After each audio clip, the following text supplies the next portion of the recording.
And I would like to congratulate Stephen and Sangeeta for the wonderful, blessed day in your life God has given to you. And in the days to come, you will have a blessed life. And God is going to bless you immensely for His glory. ఈ సమయంలో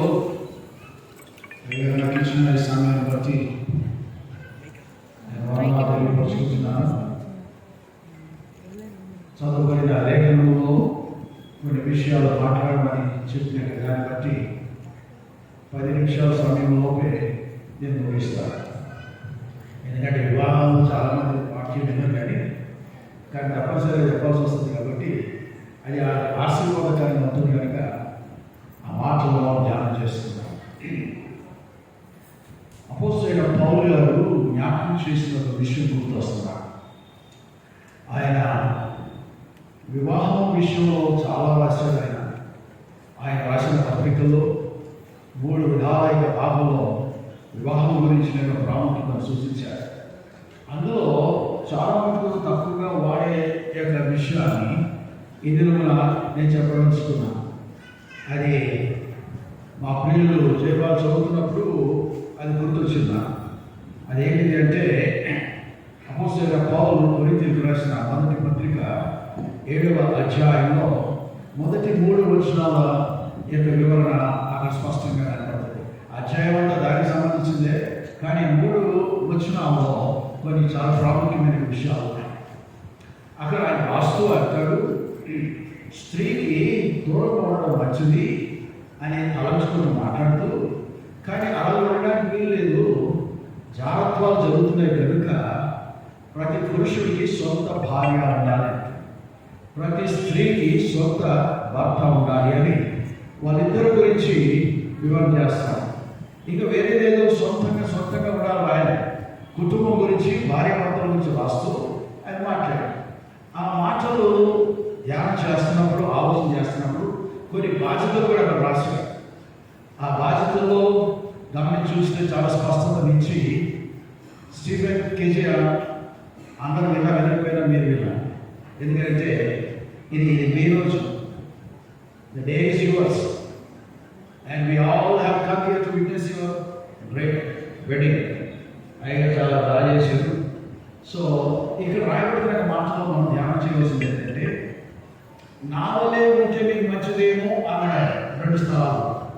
అలా ఉండడం వలన నెరవేర్పు దేవుని యొక్క చిత్తాన్ని నెరవేర్చిన వారు ఉండాలని కనుక సొంత భార్యలు రైపండి అనేక నిమిషాలు ఏంటంటే she's your own wife and is your own husband. ఇప్పుడు మీరు వేరే వేరే లేరు. అందుకే ఈ భార్య భర్తల యొక్క తరపులో ఒక మాట అన్నారు, ఏమిటంటే వాళ్ళు ఏక శరీరం అయింటారు. పాత నిబంధన, కొత్త నిబంధనలు కూడా ఈ ఏక శరీరంలో అయి ఉంటారని నాకు అర్థం ఏంటంటే, మీ తలంపు, మీ ఆలోచన, మీ ఊహ, మీ నడవడి, మీ యొక్క అన్ని విషయాల ప్రణాళికలు ఎలా చేసుకున్నప్పుడు కూడా wife and husband should consult with each other. ఆ తర్వాత మీ ఫ్యామిలీ ఎలా ప్రోగ్రెస్ అవుతుందో అనే విషయాన్ని దేవుడు నేర్పించాడు. ప్రతి విషయంలో కూడా don't go to your in-laws, go to your creator. ఎందుకంటే వివాహం, పరిశుద్ధ వివాహం గురించి, వివాహిక వ్యవస్థ గురించి ఆలోచన చేసింది దేవుడు. పెద్దలుగా, సేవకులుగా ఉన్న మధ్యస్థులు ప్రార్థన పూర్వకంగా మీ చిత్తం ఏంటిది అడిగి వివాహం జరుగుతాం. కానీ కామస్తము చేసింది ఆయన కనుక ఆయనలో మనకున్న లోతులు ఏమన్నదో తీర్చుకోవాలి. 2వ తరగతి వచ్చినప్పుడు ఈ ఇరువురి యొక్క తలుపులు ఎక్కడైతే లోపం ఉంటుందో, ఎక్కడైతే అవగాహన ఉండదో, ఎక్కడైతే ప్రేమ ఉండదో అక్కడ మొదలవుతుంది అసలు కొట్లాటాలు. అది డబ్బే కావచ్చు, ఆస్తే కావచ్చు, లేక మన ప్రవర్తన కావచ్చు, మనం చూసుకుని ఇచ్చే మర్యాద కావచ్చు, ఏదైనా కూడా అక్కడ అపవాది ప్రవేశిస్తారు. అలాగే లేకుండా ఉండడానికి ప్రతిదానికి కూడా దినం ప్రారంభం ప్రార్థనతో, ముగింపు ప్రార్థనతో ఉంటూ మీరు మీ యొక్క జీవితంలో యేసుక్రీస్తు వారిని ముఖ్యమైన వ్యక్తిగా, రక్షకుడిగా, ఆధారకర్తగా, సహాయకుడిగా ఎప్పుడైతే గుర్తించి ఆ విధంగా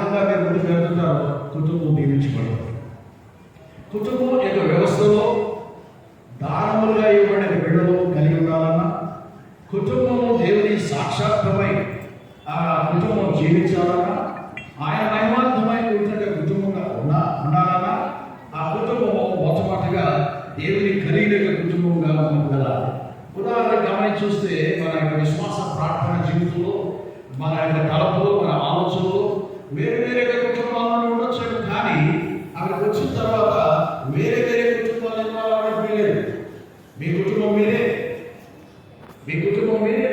మీరు ఏకశివుడు, ఒకే కుటుంబం, దేవుని చేత జతపరచబడిన వారు, ఒప్పందం ఉడంబడిక ప్రకారంగా దేవునితో సంఘముతో చేస్తున్నారు కనుక పెద్ద మనుషులు అని బయలుదేరి వస్తారు. కానీ మనందరికీ కూడా పెద్ద మనుషులు సృష్టికర్తైన దేవుడే. మనం వివాహం చేసినప్పుడు ఆయన దగ్గరే మన సంస్థలను కూడా పొందుకున్న వారు ఉండాలి. ఈ వివాహ జీవితం ప్రారంభించబడిన ఈ క్షణం నుండి భవిష్యత్ కాలం వరకు కూడా, లేక ఆయన వచ్చి పర్యటనలు కూడా, ఏది ఉన్నా కూడా అన్నింటిలో తృప్తిపరచబడాలి.